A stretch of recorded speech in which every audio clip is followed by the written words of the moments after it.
Before you sleep, I want to tell you something strange.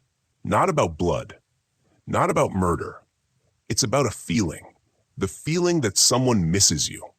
That somewhere, someone is waiting for you to come back, even though you're sure you've never been there before. I don't tell stories to scare you. I tell them to help you remember. And once you remember, you can't forget.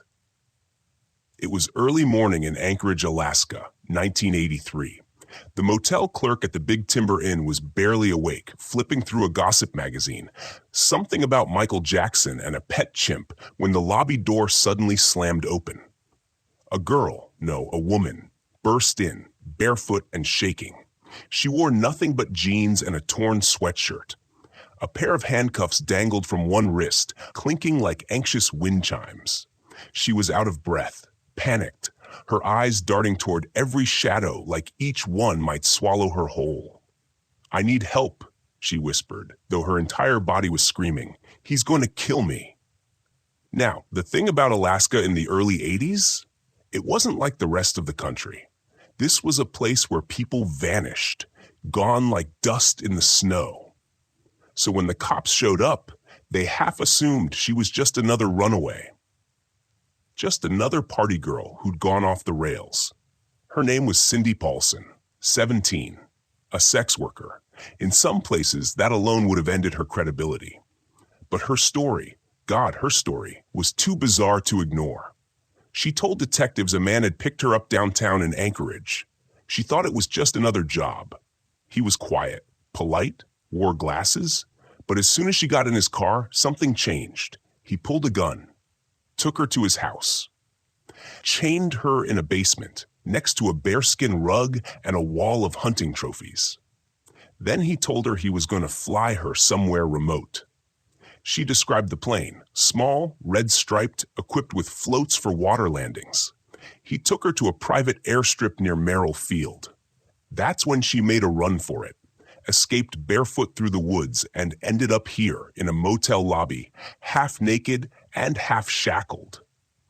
The cops didn't know what to think. Her story sounded like a bad thriller, but then things got sticky. She described the man, his house, the basement, even the kitchen wallpaper. She said he was average height, glasses, receding hairline, soft-spoken, the kind of man you'd forget the moment he walked away. The police followed the lead. His name? Robert Hansen. And here's where you feel the chill, because Robert Hansen wasn't some transient. He was a respected local baker. He owned a shop, had a wife, kids, a small plane, a hunting license, went to church. He gave cookies to kids. And when the cops knocked on his door, he smiled. Said Cindy made it all up. Said he had an alibi. He was out with friends when she claimed the abduction happened. And the worst part? His friends backed him up. Case closed, right? Girl with a record. Guy with a clean image. The cops moved on. But one detective, Glenn Flothy, couldn't let it go. Something about Cindy's story just wouldn't stop gnawing at him. She knew the inside of the man's home. She described the layout of a small plane, including the tail number. She described the basement. You don't make that up.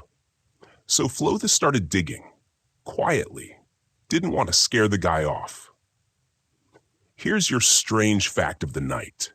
During the 1970s and 80s, Alaska had one of the highest missing persons rates in the U.S. Some towns had more dogs than women, and when someone went missing, nobody really asked questions. Historians still argue whether this kind of cultural blindness, especially toward sex workers and indigenous women, allowed serial predators to operate without notice. Anyway, Floth began connecting the dots, linking women who'd vanished with Hansen's movements. Turns out, Bob the baker had been flying solo into the Alaskan wilderness a lot. And women? They were disappearing along those same remote air routes. Coincidence? Sure. Just like I coincidentally forgot to water my cactus for 6 months and now it's a cactus corpse. But the system didn't move fast. You couldn't just waltz into someone's house and start digging around. Floth needed more. Meanwhile, Hansen walked free, kept baking, went to church, played with his kids. And Cindy? She went back to the streets. What else could she do? This is the part that stays with me. How close we came to not believing her. How close we came to letting him keep hunting. So before you get too comfortable, take a second to like the video and subscribe, but only if you actually enjoy what I'm doing here. Tell me where you're listening from and what time it is right now. Helps me picture you better. Now, turn off the lights. Maybe switch on a fan for some background noise. And let's begin tonight. You ever meet someone so average, your brain deletes them 5 seconds after they walk away? That was Robert Hansen. Average height, slouched posture, soft-spoken with a stutter that made every conversation just a little bit awkward, greasy hair, thick glasses, the kind of guy who blended into crowds like beige paint on beige walls. But here's the thing about people like that. Sometimes they're not blending in, they're hiding. Hansen was born in 1939 in Esterville, Iowa, a nowhere town with more silos than people. His father, a strict Danish immigrant, owned a bakery. And Robert? He hated it. He hated the early mornings, hated the flour in his eyes, hated his dad's constant shouting. But what he really hated, deep down, was people, especially women. In school, girls mocked him for his stutter, called him gross, pointed at his acne-scarred skin. He'd try to ask someone to prom, and she'd laugh in his face. That kind of rejection? It doesn't go away. It ferments. While other boys were chasing girls in cars, Hansen was hunting, literally. He'd walk deep into the woods with his rifle, tracking deer for hours. His bedroom was filled with mounted antlers and polished bones. Later, psychologists would say this was the root, not the hunting itself, but what it represented: control, power, triumph over something that once had freedom. He kept diaries, not about the girls he liked, but about the girls who rejected him. And those lists, they didn't stay just ink and paper forever. Here's your strange fact tonight. One of Hansen's earliest run-ins with the law had nothing to do with women. It was arson. At 18, he burned down a school bus garage in his hometown, said it gave him a sense of release. He got caught, of course, did some time, got diagnosed with an infantile personality. Whatever that meant in 1957. Historians still debate whether early interventions in cases like Hansen's, where violent acts are dismissed as troubled youth, actually prevent future crimes or just teach smarter lies. After his release, Robert met Darla, a young woman who somehow looked past the stutter and the slouch. They got married, moved to Anchorage, Alaska in 1967. She was a teacher. He opened, what else? A bakery. It did well. People liked the bread. He had 2 kids. He hunted moose and caribou on the weekends, entered competitions, set records. To the neighbors, he was harmless. A little odd, kind of socially stunted, but harmless. That's the problem with monsters. They rarely drool or growl. They shake your hand. They offer you muffins. Now, let's jump back a bit, 1971. That's when the pattern quietly begins. Anchorage, at that time, was like the Wild West. Pipeline money had brought a boom of workers, oil men, and, unsurprisingly, an explosion of strip clubs, massage parlors, and hostess bars. Sex workers moved in by the dozens. They made money fast. They vanished even faster. And no one asked too many questions when a girl didn't show up to her shift. This was Hansen's golden hour. He'd cruise the red light district in his pickup, offer cash for a date, smile awkwardly, never threatening. But some nights, those dates didn't end back at her place. They ended in his basement. And if she wasn't respectful, as he put it, if she laughed at him, said the wrong thing, he'd get angry, chain her up, assault her. Then he'd wait. When the weather was good, he'd take her on a plane ride into the wilderness. Now, I know what you're thinking. How is this not obvious? That's the thing. It wasn't. Cops wrote missing persons reports, sure, but a lot of the women had no family in town. Some used fake names. Some had warrants. And Hansen? Well, he had an alibi. Always an alibi. His wife vouched for him. His kids did. The church did. And the bakery? It opened at 4 a.m. every day. What kind of psycho kills people and then bakes cinnamon rolls? But there were cracks. In 1972, he was arrested for abducting a woman at gunpoint. He served just 6 months. 6. And that woman survived. Told police everything. The chains, the threats, the knife. But she was a dancer. So the court didn't care. The judge called Hansen low risk, gave him probation after his short sentence. And when he walked out, he smiled. Imagine that. A man kidnaps a woman and walks out of jail before your next dentist appointment. I mean, I've waited longer at the DMV. And this is where Hansen gets smarter, more careful, less messy. He keeps his trophies better hidden, flies farther out, chooses victims with fewer connections, but always the same type. Young, pretty, vulnerable. Women he thought wouldn't be missed. And every time he got away with it, the fantasy got deeper. That's how it works. Serial predators evolve. They adapt like viruses. Which brings us back to that map. But we're not there yet. I want you to remember one thing tonight. This all started not with blood, not with guns. It started with a stutter, a grudge, and a hunting license. So yeah, you might not survive this, but if you're still here, don't forget to hit like and subscribe. Only if you mean it. Helps the story find the next person who's trying to fall asleep to something they'll probably regret hearing in the dark. Also, tell me your city and local time in the comments. I love seeing how far these whispers travel. Now, back to the story soon. If you asked anyone in Anchorage back in 1979 who Robert Hansen was, they'd probably squint and say, "Oh yeah, the baker guy?" That's it. No scandal. No rumors, just the man who sold bear claws and cinnamon rolls at 5 a.m., smiled awkwardly behind the counter, and kept to himself. It was genius-level camouflage. Because what people saw was the perfect small-town husband, ran a business, paid taxes, went to church. His wife, Darla, was quiet and bookish. She taught Sunday school. They had 2 kids. Their house was plain, beige, and boxy, nestled in a respectable neighborhood. The grass was mowed, the trash cans were always in on time. But if you looked closer, something didn't sit right. For example, why did he keep building soundproof rooms in the basement? And why were the windows so tightly covered, even during the bright Alaskan summer? At church potlucks, Bob would nervously joke about how women don't know their place anymore. Everyone laughed politely. That's just Bob. Harmless. Except Bob wasn't harmless. Not at night. When Darla and the kids went to sleep, Hansen would drive downtown, cruise 4th Avenue, and scan for dancers, escorts, girls new to town with nowhere to go. He wasn't flashy. No gold chains, no cologne. Just a guy with cash, a stutter, and a weird vibe. But his approach worked. He offered more than the usual rate, promised safety, claimed he just wanted company. They got in the car. He brought them to his house, and that's when the rules changed.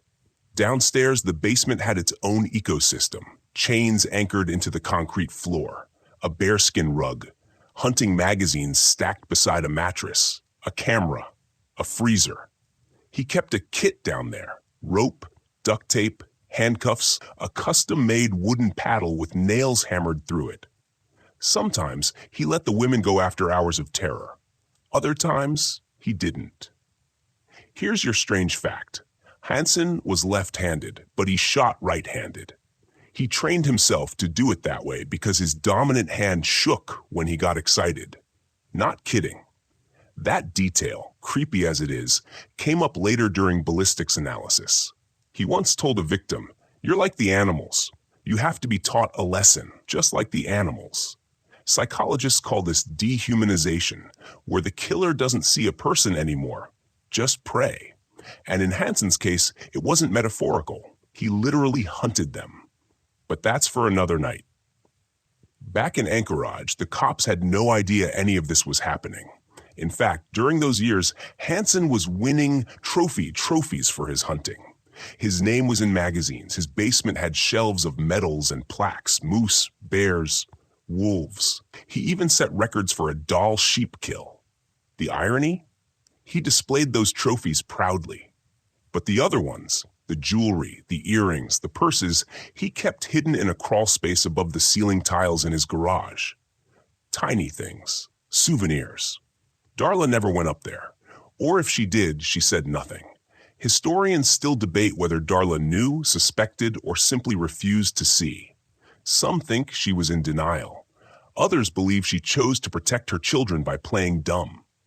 After all, Hansen made sure to keep the horror separated from home. And that's what really gets under your skin, the clean division. Bob the baker, who taught his son to fish, and Robert Hansen, the predator, flying into the bush with terrified girls in his plane. 2 lives, 1 man, and nobody noticed. But here's where it gets weird and sloppy. In late 1981, a body was found near the Eklutna Road. A woman, partially buried. No ID, hands bound. Police nicknamed her Eklutna Annie because they didn't even know her real name. A year later, 2 more bodies surfaced near the Knik River. Same setup, similar injuries. Still, no connections were made. Cops chalked it up to transient violence. You know, the kind of crime that just floats in and out of town with no strings. But Glenn Floth, the same detective who would later believe Cindy Paulson, had a gut feeling.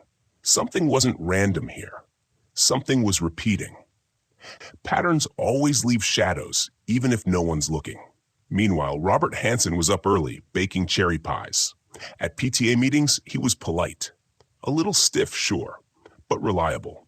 He told friends he didn't understand modern women. Said they had no morals. One guy at church joked that Bob needed a vacation. Bob chuckled and said, "I take mine alone, more peaceful that way." No one asked what he meant. This is the part that always sticks with me. How many times someone almost noticed? How many times someone could have said, "Hey, that's weird," and didn't? Because it's easier to believe in monsters than it is to believe they might be your neighbor. So, if you're still listening, still watching, take a second to hit like and subscribe. It helps me tell more stories, and maybe, just maybe, keep another name from being forgotten. And if you're still awake, drop your city and your time zone in the comments. I love knowing where the quiet ones are. Now, take a deep breath. Close your eyes if you haven't already. This is only the beginning.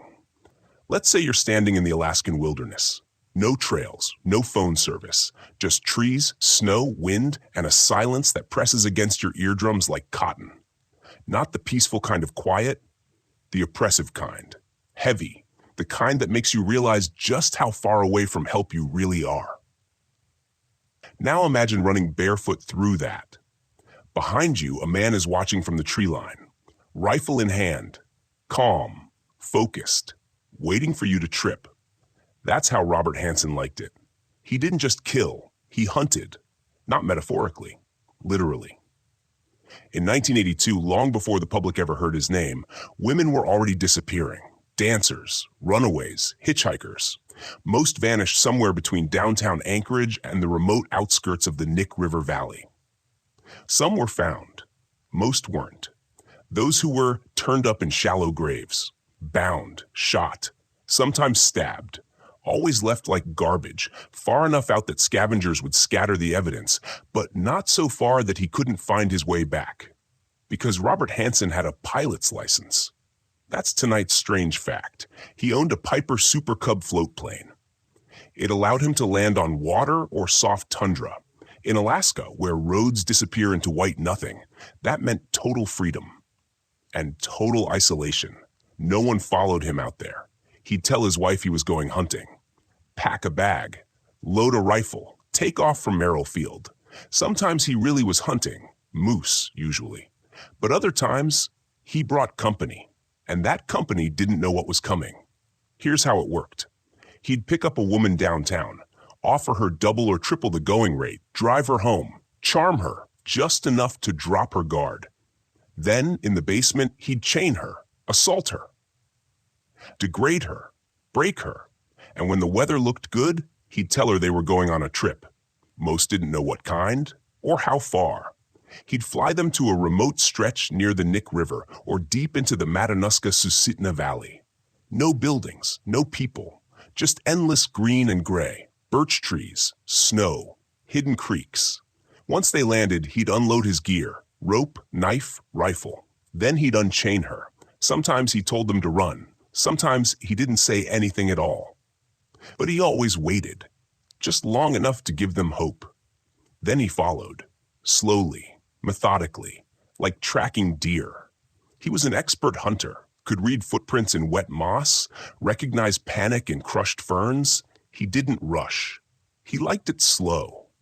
This wasn't about lust anymore. It was about domination, about becoming God in a place where no one could hear screams. Criminal filers later said this was the full realization of Hansen's fantasy, a complete reversal of his high school trauma. The girls who once laughed at him were now prey. He was the only one with the rifle. There's still an academic debate about whether the wilderness played a role in Hansen's pathology. Would he have killed if he'd lived in New York? Would his crimes have taken a different shape? Historians still argue. Did Alaska create him or just give him room? What we do know is this. Between 1971 and 1983, Hansen murdered over a dozen women, probably more. The final number is still up for debate, and the victims, rarely named, often remembered as just another dancer. Their families, if they had any, received little to no updates. Their cases stalled, no suspects, no arrests, no headlines, because most of them lived on the fringe. And the fringe, back then, was where empathy went to die. Back in town, Hansen would return home, shower, change into clean clothes, kiss his wife, and roll out dough for the next morning's cinnamon rolls. No one noticed the scratches, or the bruises, or the smell of forest clinging to his jacket.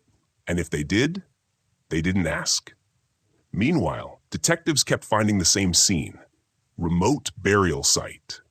Shallow grave. Woman in her 20s, shot with a .223 rifle. No purse, no ID. Often, no missing person report filed. It wasn't that they weren't trying. They just had nothing to connect the dots. Until Cindy Paulson escaped. Until someone finally listened.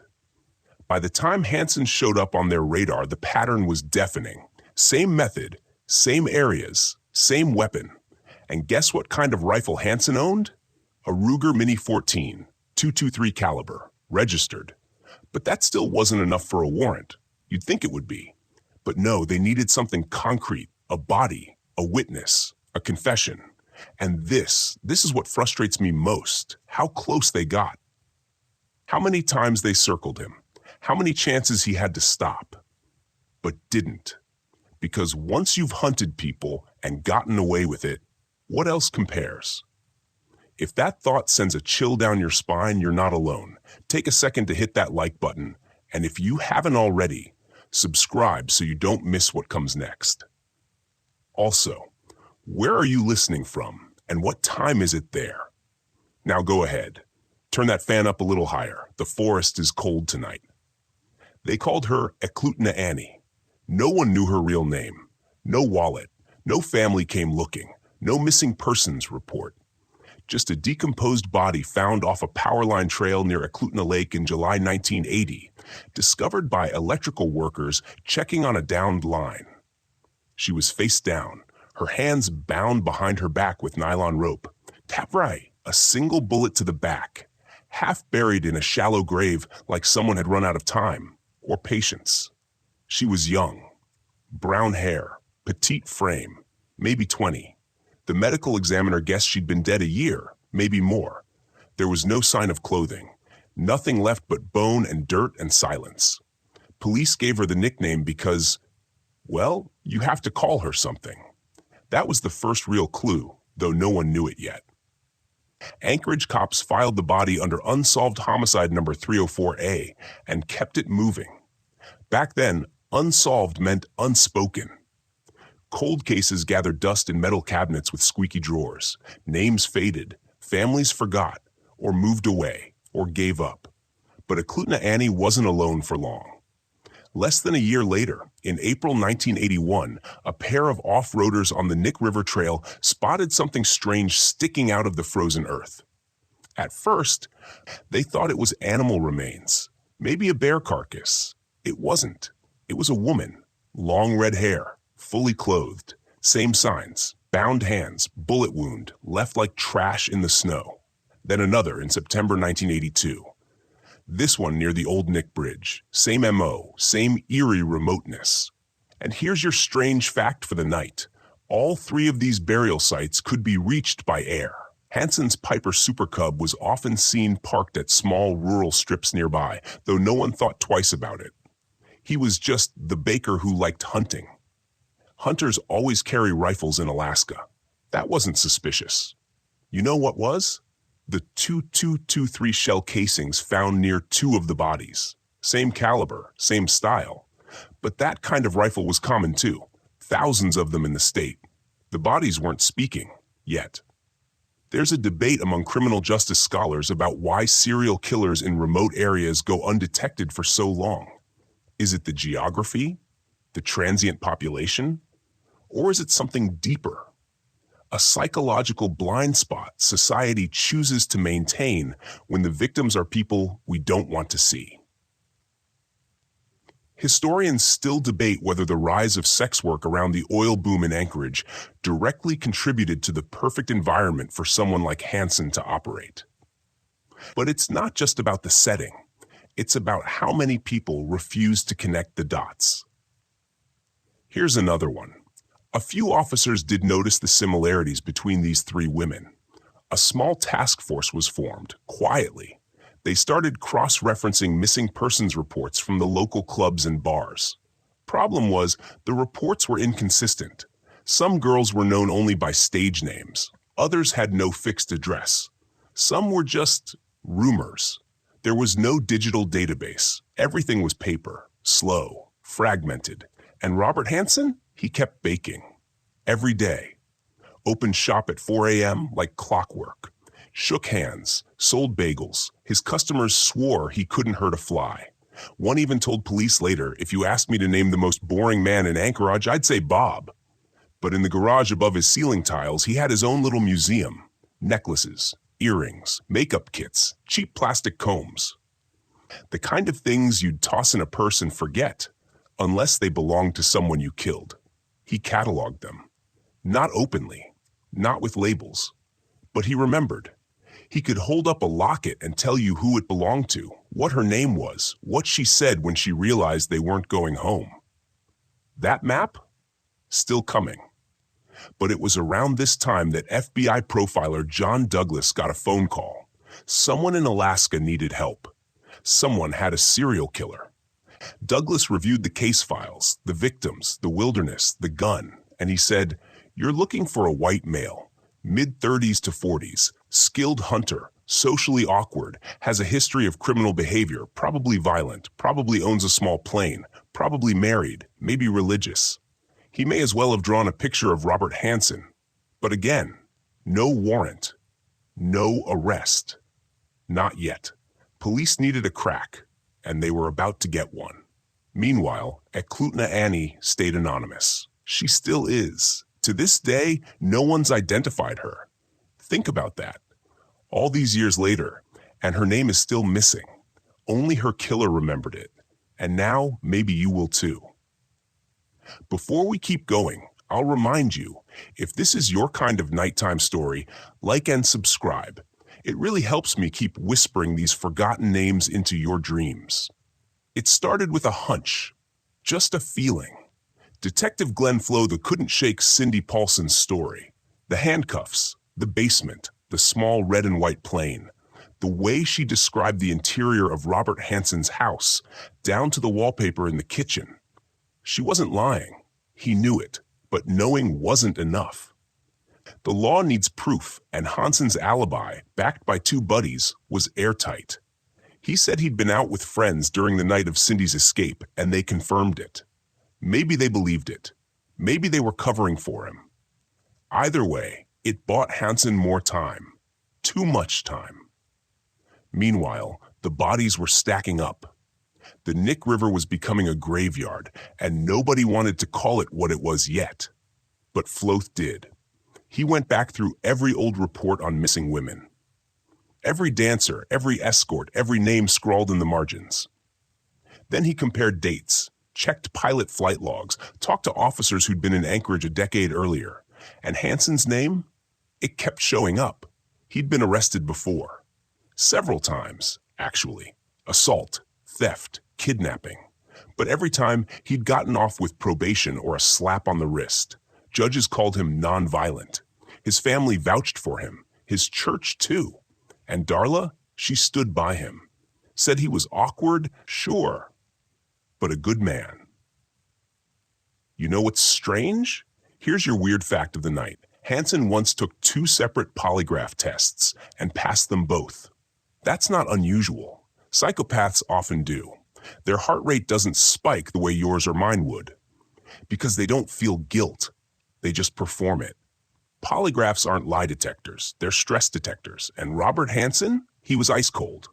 By 1983, the Anchorage PD had enough suspicions to apply real pressure. And this time, the judge approved a warrant.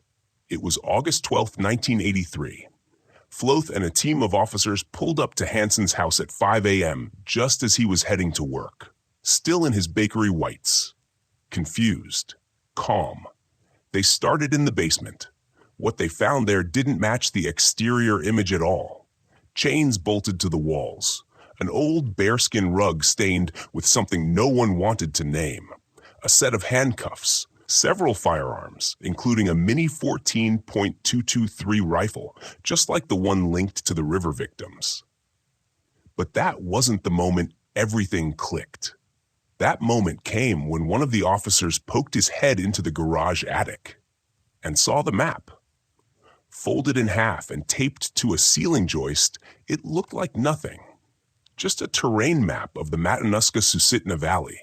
But when they brought it down, unrolled it, and flattened it on the hood of a patrol car, they saw the marks. Tiny red X's. 24 of them. Each one scratched into a different area of the valley, spread out near creeks, ridges, under forest cover. No labels, no names, just X's. And when they checked those coordinates against old case files, matches. Each X corresponded to a location where a body had been found, or where a woman had gone missing and never returned. Not all were confirmed, but enough of them lined up that it became obvious. This wasn't a hunting map. It was a graveyard. Later, Hansen would claim that the map was just for tracking kills, but not animals, women. He remembered each one, their names, their faces, even what they said to him. He'd written none of it down. But he didn't need to. The trophies helped, because in that attic, right next to the map, they found a cache. Earrings, necklaces, bracelets. Nearly 30 pieces in total, hidden in a plastic bag stuffed inside an insulation pocket. Some were still smeared with dirt. One necklace had belonged to a woman whose body had never been recovered, but her sister recognized it immediately. She broke down when police showed it to her. Another belonged to Aklutna Annie. At least, they think it did. It was a small silver cross, bent slightly, worn thin. That map was the moment the investigation turned into something else. A story with evidence, a crime with coordinates, and a man who had finally run out of space to hide. Historians still debate why Hansen kept the map. Some say it was for memory, a way to relive the thrill in his head. Others think it was about power, about keeping score. But there's another theory, one that haunts me. What if he kept it because he wanted to be caught? Because after 12 years of being invisible, maybe part of him wanted someone to finally see. If you're still with me, don't forget to like and subscribe. Helps the algorithm know that true crime isn't just about horror, it's about remembering. They didn't think he'd talk. When detectives brought Robert Hansen into the interrogation room, they expected hours, maybe days, of silence. The man was a master of hiding in plain sight. He'd beaten polygraphs, dodged witness statements, lived 2 lives so cleanly split they barely touched. But within minutes, something cracked. Maybe it was the look in Detective Floth's eyes. Maybe it was the fact that they'd found his trophies, the map, the rifle, his hunting gear lined up like surgical tools. Or maybe Hansen was just tired. He took a breath and began to talk. At first, he minimized, said he only hurt a few women, said he didn't kill anyone unless he had to. You know, the usual garbage. But as the hours dragged on, the story unraveled. Hansen admitted to flying women, mostly dancers and sex workers, into the wilderness in his small Piper Super Cub. He'd blindfold them, handcuff them. Sometimes he'd tell them it was a game. Other times, he wouldn't say anything at all. Then he'd land in a remote clearing he knew like the back of his hand. There, he'd let them run. He gave them a head start, sometimes a few minutes, sometimes more. Then he'd hunt them, rifle in hand, calm, deliberate. He knew the trees, the ridges, the winds. He always caught up, always. And when he did, well, you get the idea. Here's your odd fact for the night. Hansen never once took a picture of his victims. He didn't need to. Most serial killers keep photographs as souvenirs. But Hansen preferred physical objects, jewelry, scarves, shoes, something he could touch, hold, hide. Maybe he liked that the women didn't know those were the items he'd kept. Maybe it gave him one final edge. The tapes from that confession are still used in training by the FBI. His voice never rises, not once. No emotion, just methodical details. He remembered everything: names, locations, weather conditions, even what some of the women were wearing. He spoke about them the way a hunter recounts a good kill, proud, almost bored. When asked why, he said, "They wouldn't do what I told them to do, so I did what I had to." That line alone made a few seasoned officers leave the room.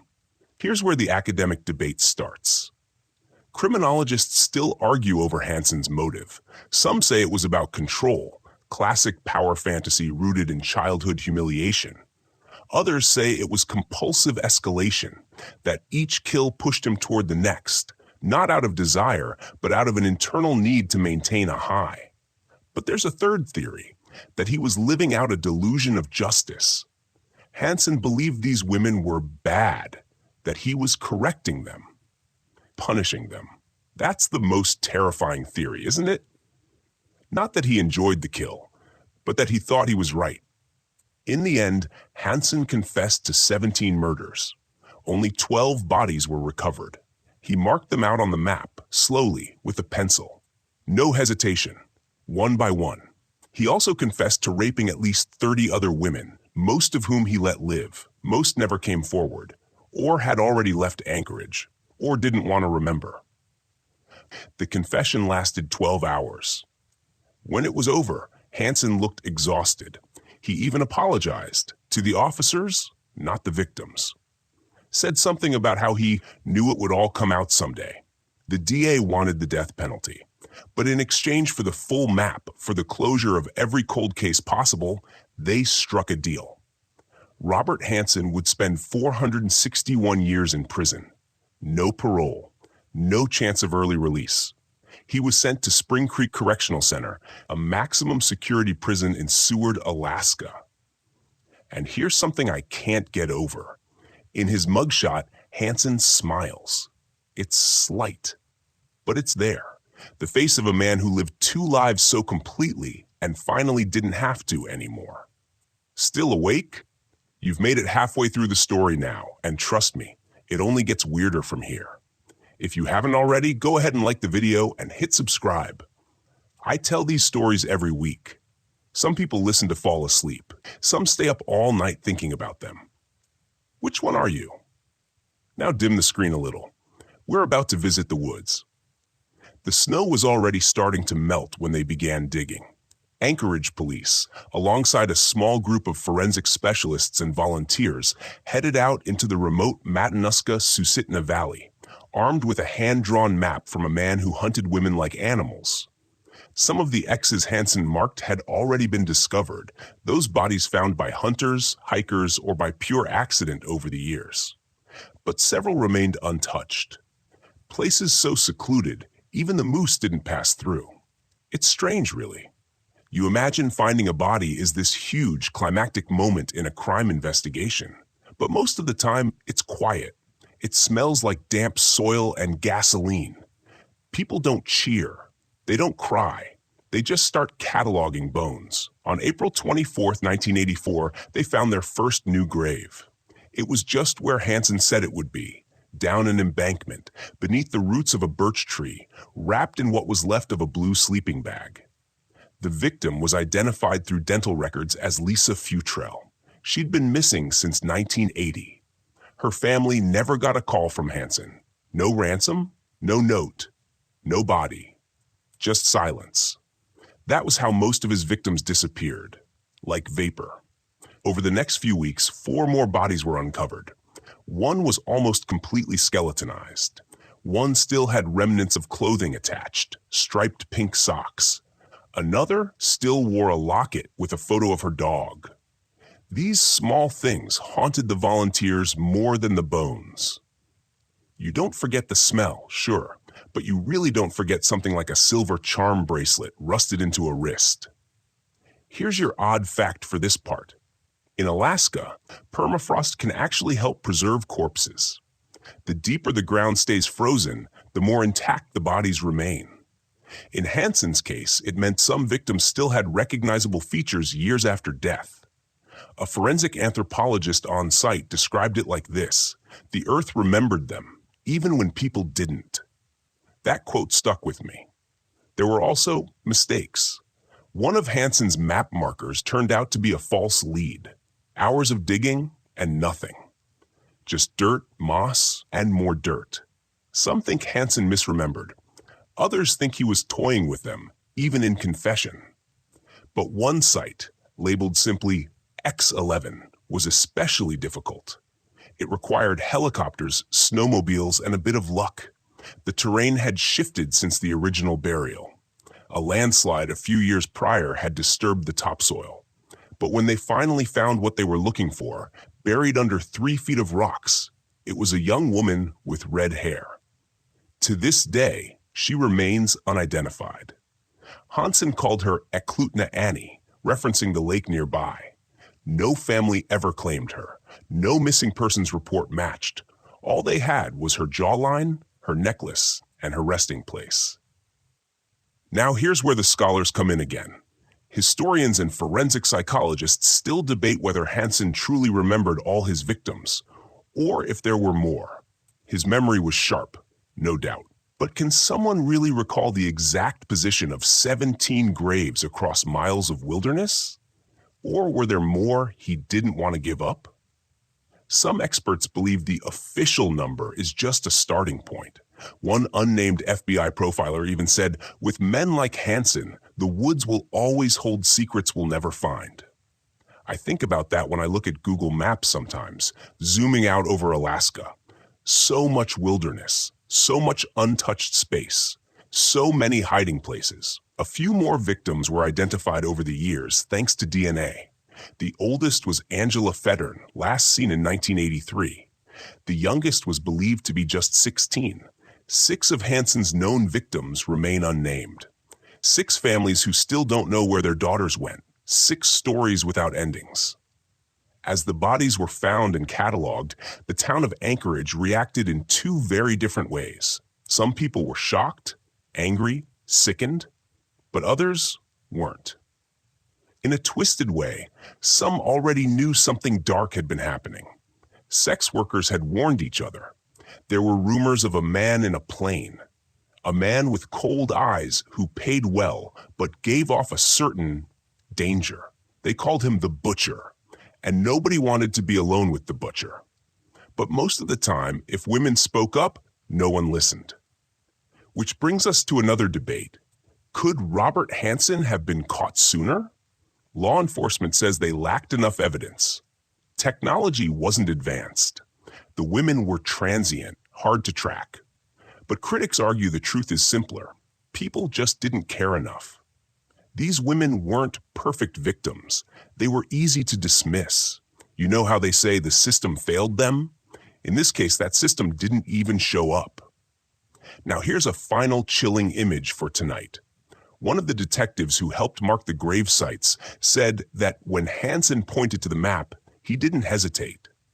Each X was placed with surgical certainty, like he was still hunting, even in memory. Still awake? Tell me in the comments where you're listening from and what time it is. Now lean back, stretch your arms. You've been brave so far, but we're about to step into the part of the story where the victim fights back, and that changes everything. Before we go any further, let's be clear about one thing. Not every story ends in tragedy. Some stories, just a few, end with a girl who refuses to disappear. Her name was Cindy Paulson. She was 17 years old. She had bleach blonde hair, a no-nonsense attitude, and a sixth sense about men who gave her a bad vibe. And on the night of June 13, 1983, that sense screamed at her to run. But she couldn't. She was already in his car. Robert Hansen had picked her up just like he had with so many others. Promised her money. Said he just wanted to talk. The usual line. But when he pulled a gun on her and handcuffed her wrists to a chain bolted beneath the passenger seat, Cindy knew this wasn't a negotiation. He drove her to his home in Muldoon, a small, nondescript house. One of those places that could have belonged to your dentist or your uncle. Except this house had a secret basement, and in that basement, Cindy was chained by the neck. Now, I won't tell you all the things he did down there. You know the shape of this story by now. But I will tell you what happened when he left her alone. Because Hansen made a mistake. He left the keys to the chains on a nearby table. Cindy grabbed them, but fumbled. Panic makes your fingers dumb. By the time she had the cuffs off, he was back. So she switched tactics. She pretended to cooperate, told him she'd fly with him to the cabin, told him she liked his plane, even complimented his hunting gear. It worked. He drove her to Merrill Field, a small airport in Anchorage.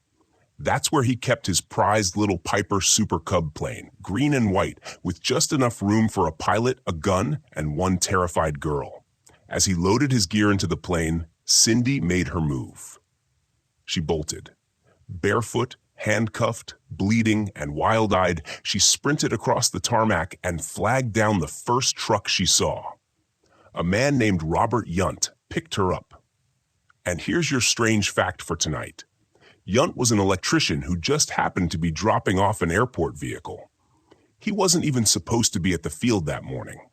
If he had arrived 30 minutes later, Cindy might have been airborne. Instead, she was safe. He drove her straight to a motel and called the police. Now, you'd think this would be the moment when everything came together, when police finally connected the dots and stopped Hansen. But no, they almost didn't believe her.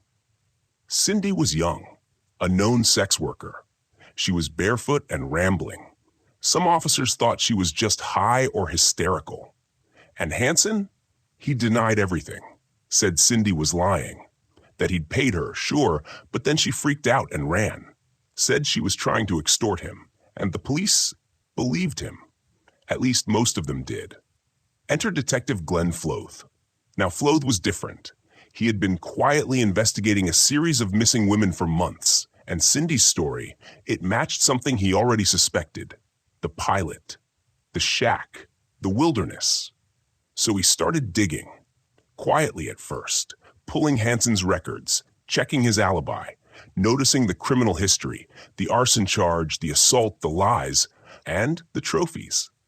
When they finally searched Hansen's house later that year, they found dozens of pieces of jewelry hidden in a crawl space. Tokens, memories. Cindy's necklace wasn't there, but someone else's was. Historians still debate how close Cindy came to being the last victim.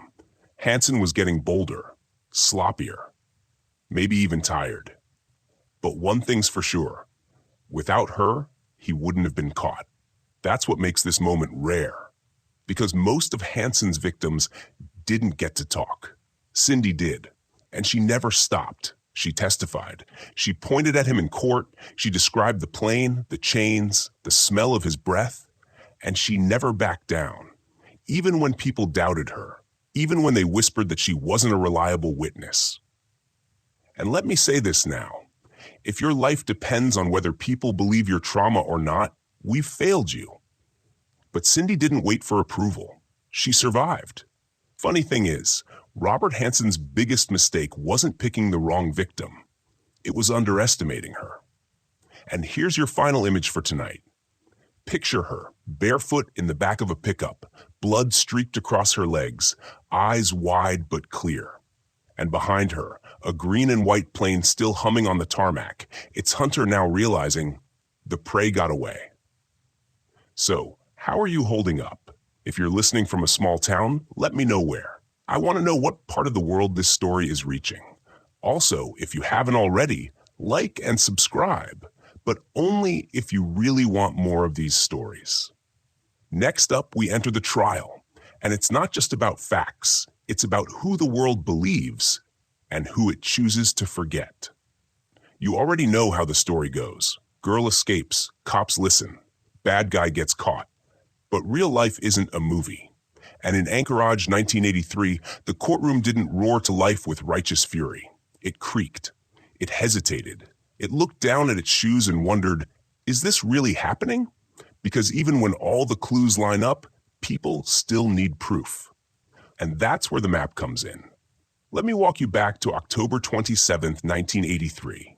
Robert Hansen is arrested again, this time with a proper warrant, and this time the detectives are ready. They raid his house, and beneath the insulation in his attic crawl space, they find it.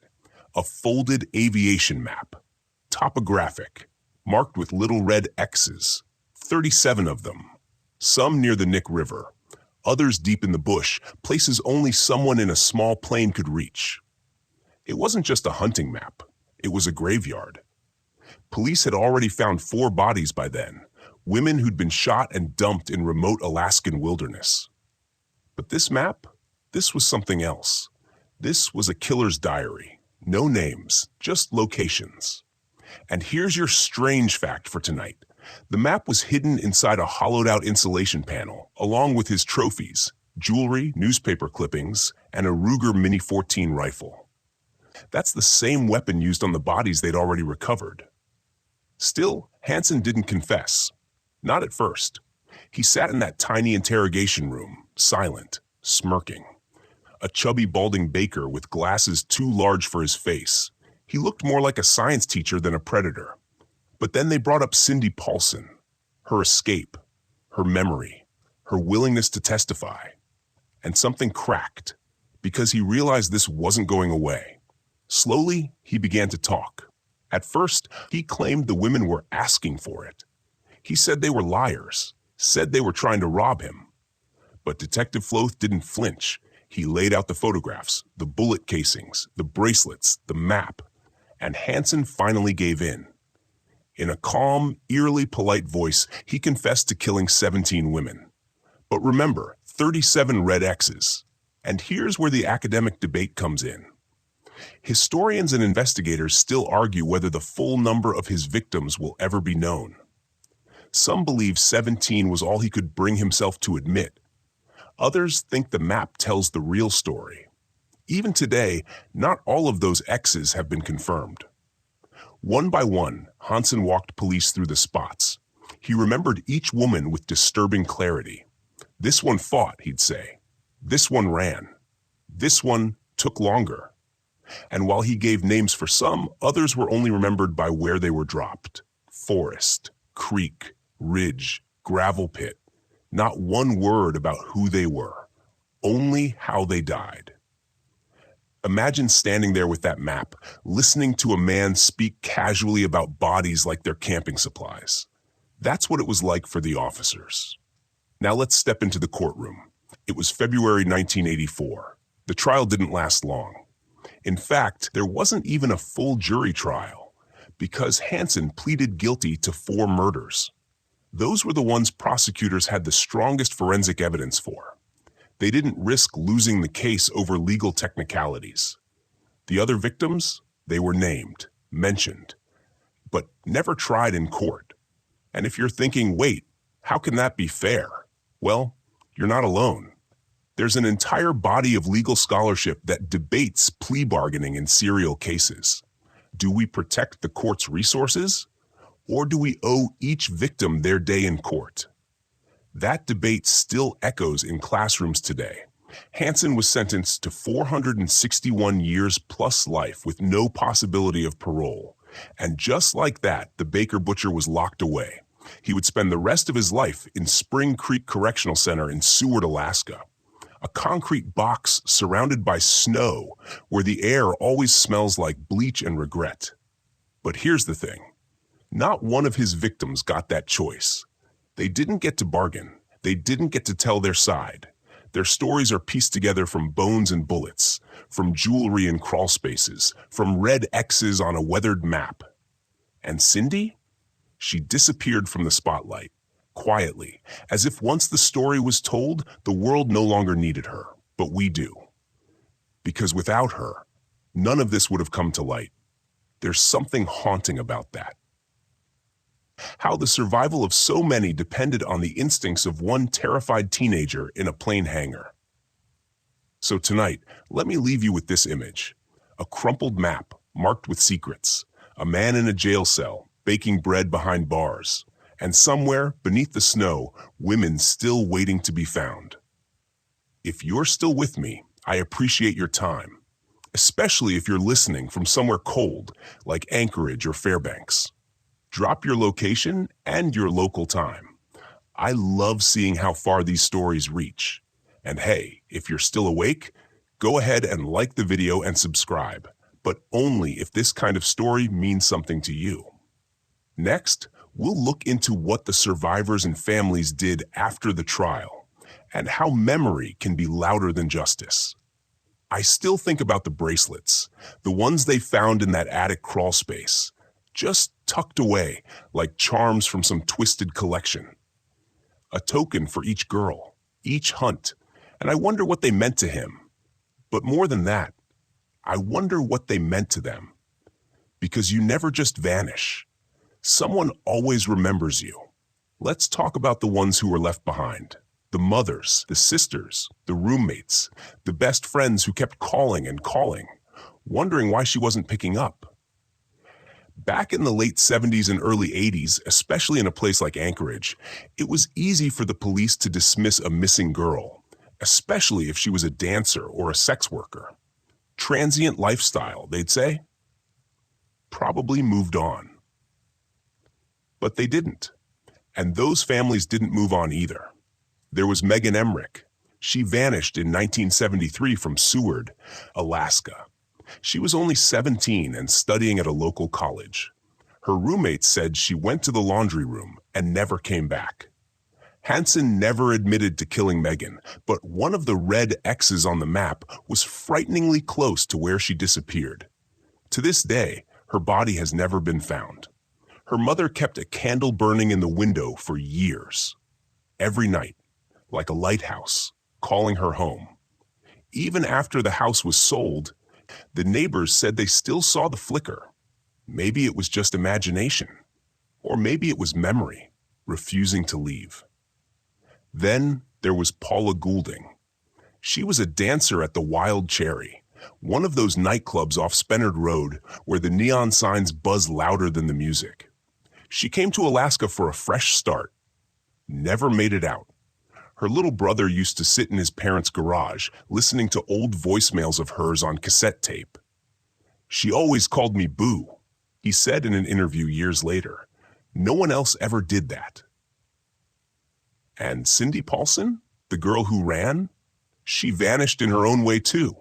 After testifying, she went into witness protection for a while, changed her name, tried to live quietly, but the trauma never really left.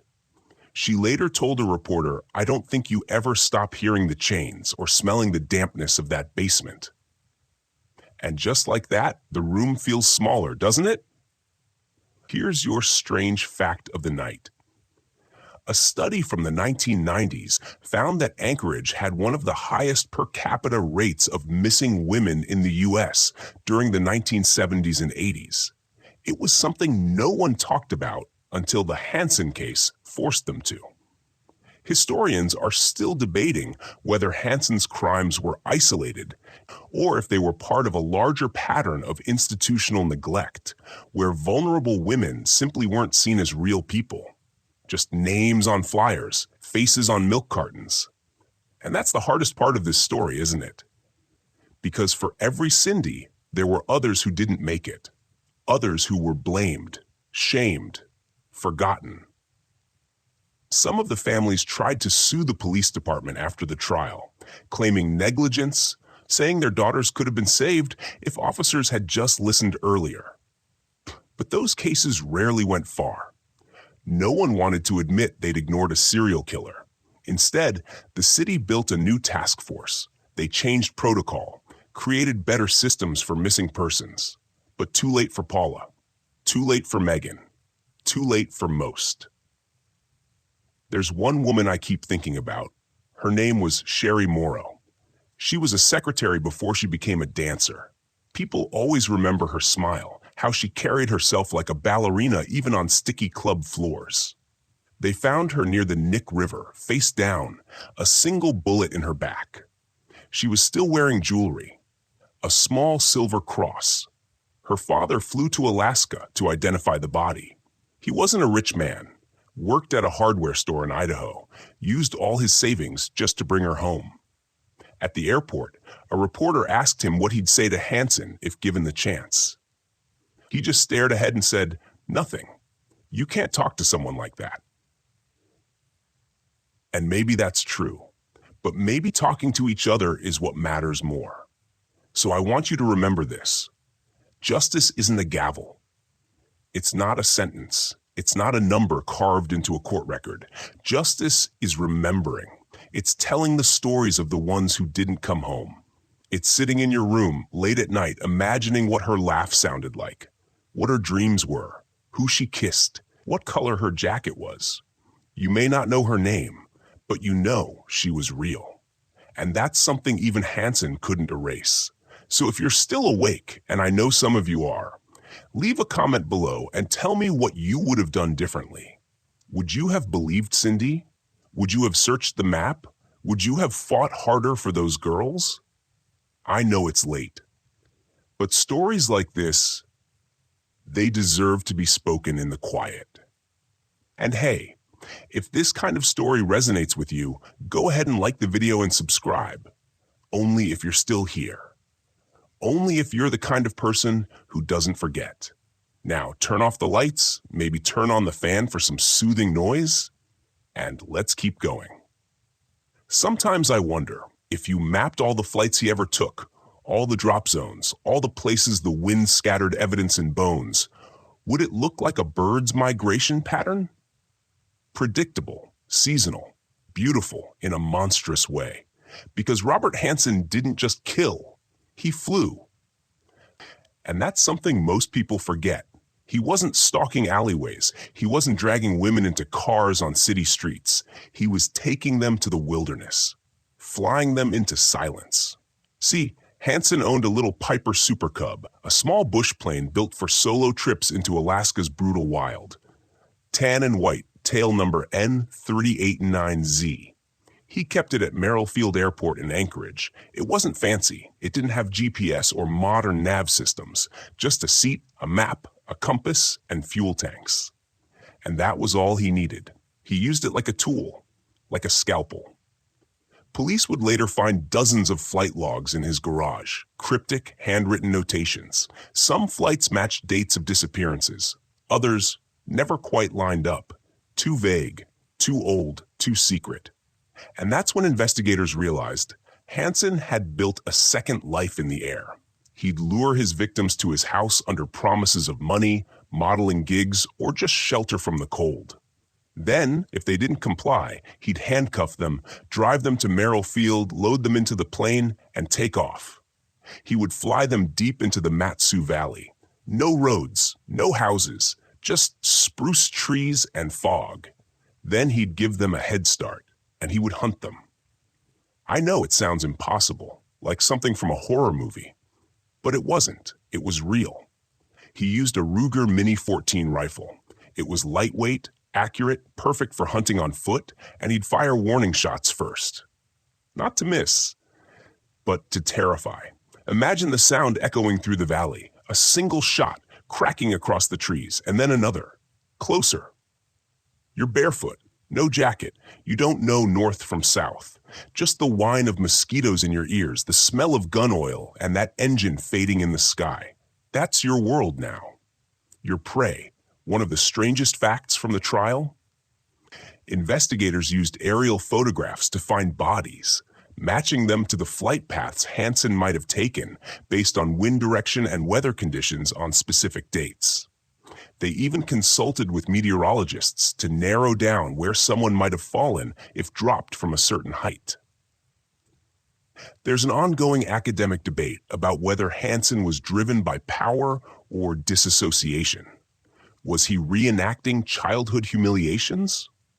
Or was he compartmentalizing, treating these women as obstacles, not people? Psychologists still argue about it. Some point to his teenage stutter and acne, claiming the years of bullying triggered a need for absolute control. Others say it's deeper than that, something twisted and clinical, like a predator running a program.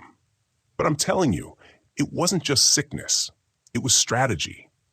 He knew the terrain, knew how to hide in the woods, how to erase footsteps, like how long a body could stay buried in permafrost before surfacing again.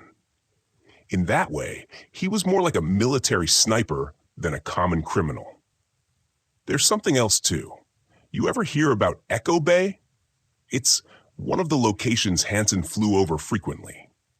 The lakes there never fully freeze in the winter, too much underground geothermal activity.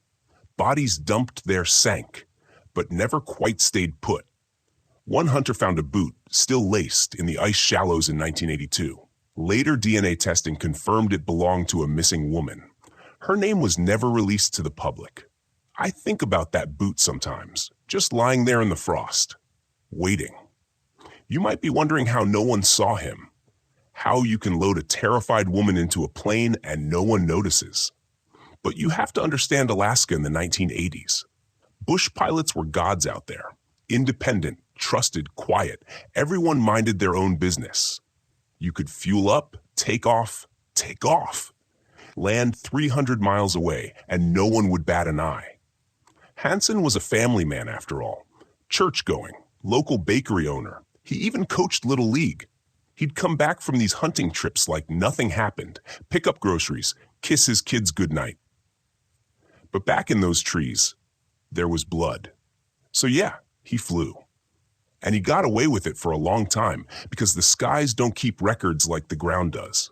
No surveillance, no cell towers, no neighbors, just wind.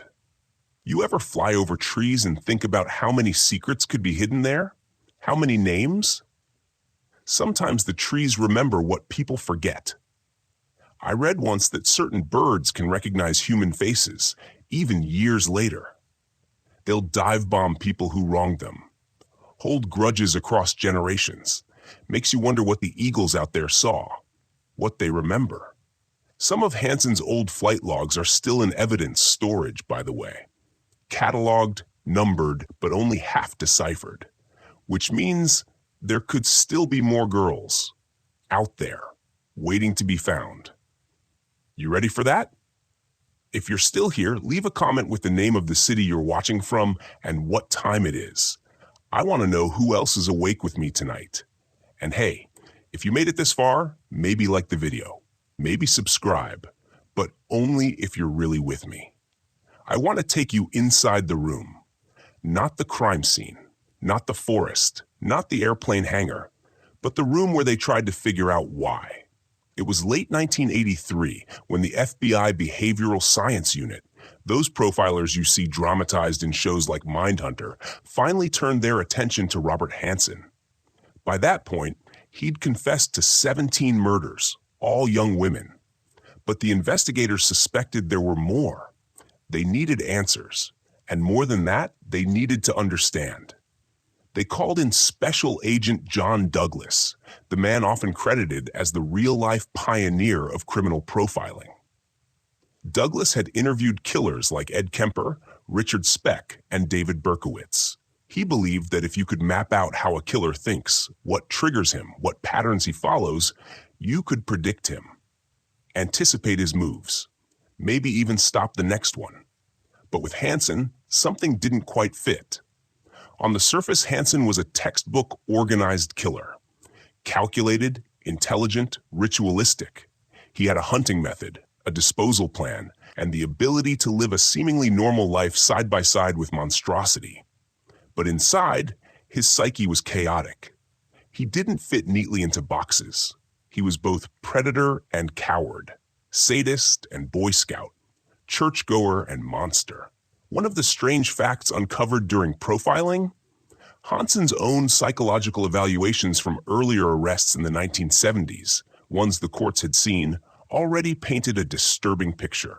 One psychiatrist wrote that Hansen had an infantile personality, a lack of impulse control, and a compulsion to retaliate against women he felt had rejected him. And yet he was still released, still allowed to walk the streets, still granted a pilot's license, still married. The debate among psychologists today is this: was Robert Hansen a psychopath or a sociopath? It's a subtle but crucial difference. A psychopath, by classic definition, is someone born without empathy. They're cold, calculating, and manipulative, often able to mimic emotions they don't feel. They're predators in the truest sense. A sociopath, on the other hand, is often shaped by trauma. They may feel some emotion, but lack the ability to regulate it. They're more impulsive, more prone to rage, less consistent. In Hansen's case, there are arguments for both. He displayed obsessive control, the trophies, the maps, the methodical stalking. That's psychopathic, but his outbursts, his deep-seated resentment toward women, and his inability to form healthy relationships suggest learned behavior, trauma, abuse, humiliation. Classic sociopathy. Douglas described Hansen as one of the most dangerous types because he was quietly enraged. Not the screaming maniac, not the knife-wielding slasher, but the kind who lets bitterness marinate until it becomes a ritual. And that ritual was hunting. He was a skilled archer, even won trophies in local competitions. The same hands that rolled croissants at dawn were adjusting rifle scopes at dusk. It wasn't about the kill itself. It was about dominance, making women run, making them feel powerless. To him, that was the game. And here's the part that haunts me. Hansen claimed, calmly, without remorse, that he only killed the women who didn't cooperate, the ones who made trouble. He thought he was being merciful to the others, as if compliance spared them. Let that sink in. In his mind, rape was normal, murder was punishment. He justified it as fairness. And that kind of thinking doesn't come from nowhere. It's crafted over years, layered through shame, rejection, religious guilt, and a lifetime of self-hatred. He built an entire internal belief system in which he was the victim. Sound familiar? There's a term for this in forensic psychology: cognitive distortion. It's when someone rewrites reality in their mind to avoid guilt. They'll say things like, "She was asking for it. I didn't hurt her. She hurt me. I had no choice." Hansen was a master of this. In one taped interview, when asked about a particular victim, he said something like, "She didn't respect me, so I had to show her what kind of man I was." He truly believed that his pain justified their suffering, and that makes him far more chilling than someone who kills out of rage, because rage passes. Belief, that sticks. In the end, profiling Hansen helped law enforcement understand how such a quiet man could kill so many without raising alarms. It also taught the FBI new things about the intersection between routine life and hidden pathology. He wasn't a drifter. He wasn't a drudge. He was a provider, a husband, a baker. And still, he drew maps to shallow graves in pencil, folded them neatly, and tucked them into the ceiling of his house. He buried people like deer, labeled their last moments like coordinates. If you're still with me, try this before you sleep tonight. Look at a map of Alaska. Find Nick River. Find Horseshoe Lake. Find Matanuska. Then look up flight paths from Merrill Field in Anchorage. And ask yourself, how many more X's are still out there? When they finally brought Robert Hansen to court, it wasn't with the thunder you'd expect for a man who'd hunted human beings. There was no grand spectacle, no screaming crowds, just a plain, almost disappointing procession. Anchorage Superior Court, February 1984. A short, Balding man in wire-rimmed glasses sat beside his defense attorney, expression blank. His wife wasn't in the room. His children were never seen. The courtroom was eerily silent as the charges were read.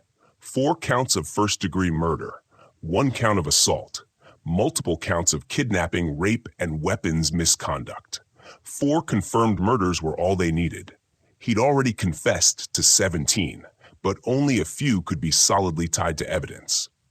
The rest were shadows in the snow. You see, Hansen made a deal. He would plead guilty to those 4 murders: Sherry Morrow, Joanna Messina, Eklutna Annie, and Paula Golding, and in exchange, he would avoid the death penalty and lead investigators to the graves of his other victims. It was a grim trade, information for life. The state agreed. They wanted closure more than vengeance. So in return for that plea, Hansen was sentenced to 461 years in prison, with no possibility of parole. But here's the strange fact.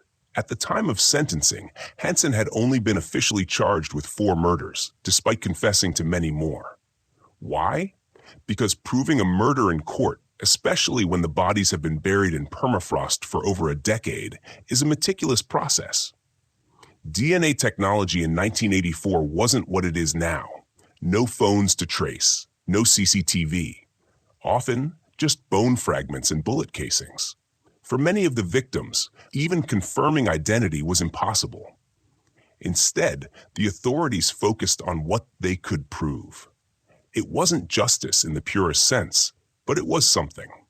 I've read portions of the sentencing transcript. The judge, Ralph Moody, said this, open quote, "This is the most abominable case to ever appear in this court. I am satisfied that your conduct over the years has been so reprehensible, so cold, so inhuman, that I am ordering you imprisoned for the rest of your natural life without relief."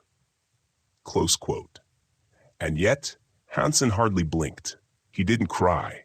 He didn't argue. He didn't even seem surprised. It was like he'd already made peace with it. Some theorists believe Hansen wanted to be caught, that he'd grown tired of hiding. One forensic psychiatrist suggested Hansen had developed a subconscious death wish, a need for containment. But others disagree. They argue his capture wasn't about guilt. It was about losing control. Once Cindy Paulson, the girl who got away, escaped and told her story, his fantasy shattered. She was supposed to disappear like the others. She didn't. And that's what ruined the game. One academic debate that continues today is whether plea deals like Hansen's should be allowed at all. Should a serial killer be given leniency, even partial, just to retrieve bodies? Is closure for the families more important than total punishment?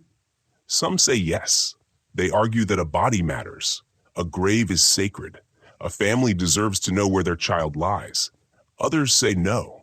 That deals with monsters like Hansen set a dangerous precedent, that killers can leverage their evil for bargaining power.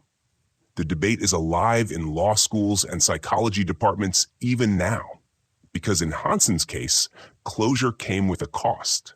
And still, not all families got answers. By 1984, 12 victims had been identified, but 5 remained nameless. One was dubbed Horseshoe Harriet, another Nick River Jane Doe. Years later, forensic genealogy would give some of them names. But not all. Hansen never showed interest in learning who they were. To him, they were X's on a map. After the sentencing, he was transferred to Spring Creek Correctional Center in Seward, Alaska. There, he lived out his days in near-complete isolation, not out of punishment, but for his own safety. Other inmates reportedly wanted him dead. He rarely spoke, he never apologized, and he never admitted to more than the 17. But investigators suspect the number may be closer to 21, or even 30. We may never know. Here's something else that's hard to forget. After the sentencing, one of the lead detectives was asked if Hansen showed any remorse. The detective said, open quote, "He showed as much emotion talking about those murders as he did describing his favorite bread recipe." Close quote. That's the kind of horror that doesn't scream. It whispers. And now that whisper is locked away behind bars. Forever. Robert Hansen died on August 21st, 2014. It was early in the morning, just after 1 a.m. The official cause was natural causes stemming from long-standing health issues. He was 75 years old. No family members claimed the body. There were no mourners, no tears. No headlines screamed, "The butcher is dead." Just a footnote buried in the Anchorage Daily News. Convicted serial killer Robert Hansen has died at Alaska Regional Hospital. After more than 3 decades in prison, Hansen left this world as quietly as he had hunted in it. You'd think this would be the end, right? The bad guy's gone. The story's over. But that's not quite how this works, because when someone like Hansen dies, the questions don't go away. In fact, they multiply. One of the strangest facts about Hansen's case is this. He left behind detailed aviation maps with X marks scattered throughout the Alaskan wilderness. And some of those X's still haven't been accounted for. Law enforcement continues, even today, to investigate those coordinates when resources allow. Not loudly, but in quiet teams led by cold case detectives and forensic anthropologists. Sometimes they find bones. Most times they don't. But those maps haunt them, and maybe they always will.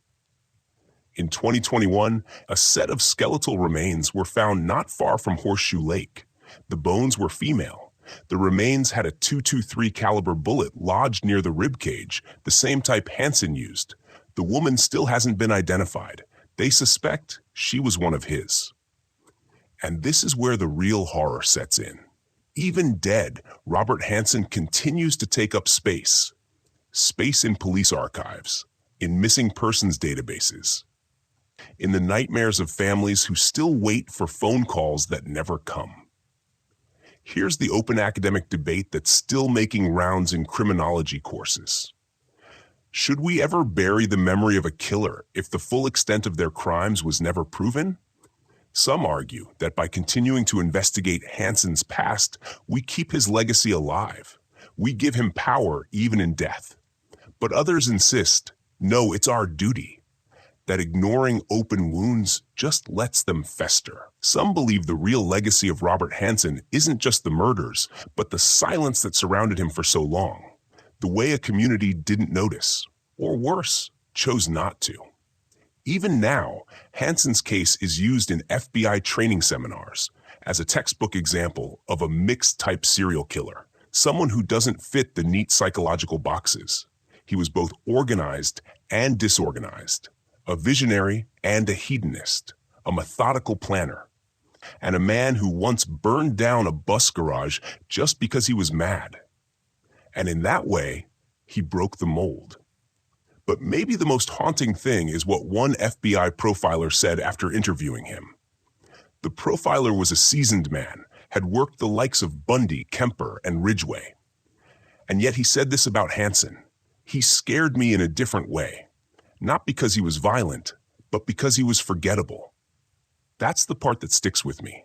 Not the bodies, not the plane, not even the maps, but the idea that a person can commit unspeakable evil and still blend in at the bakery. So maybe you're wondering what happens now. Here's what I can tell you. Some of the families have since left Alaska. Others stayed, keeping photos on mantles and names alive in birthday toasts. The gravel pit where Sherry Morrow was found? It's grown over now.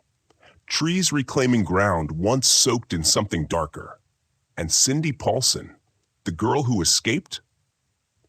She was last seen in the lower 48, changed her name, tried to move on.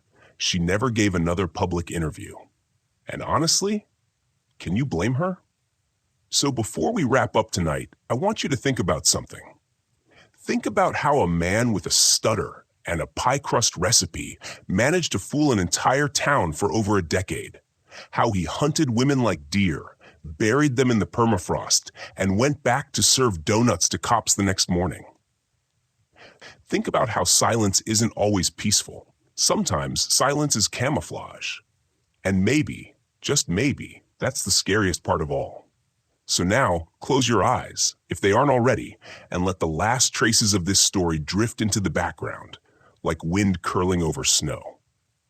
Robert Hansen is gone, but the landscape he used, the silence he relied on, and the questions he left behind, they're still with us. Somewhere out there in the white, buried beneath layers of frost and time, there may still be stories untold, bones unnamed, families waiting. You've followed this story all the way through, step by step, clue by clue, like walking through snowfall, each print vanishing behind you. And you made it. Now take a deep breath. Let it go slowly. The world you're in is warm, safe. You're not in the woods. You're not in a dark hangar. And you're not in the passenger seat of a man's plane who says he's just showing you a view. You're here. With me. And it's over now. But if you find yourself standing in line tomorrow at a gas station or a bakery, and someone behind the counter asks how your day is going, just listen to their voice a little closer. Watch the eyes. Sometimes monsters don't growl. They smile. But not tonight. Tonight, you're okay. The fan's still humming. The lights are off. There's nothing here but the gentle hum of your breath and the softness of sleep calling you home. Let this story dissolve like snow on your window pane. Forget the trail. Forget the maps. Let the names fade. And when you wake up, let only the calm remain. Good night. End of script. Good night.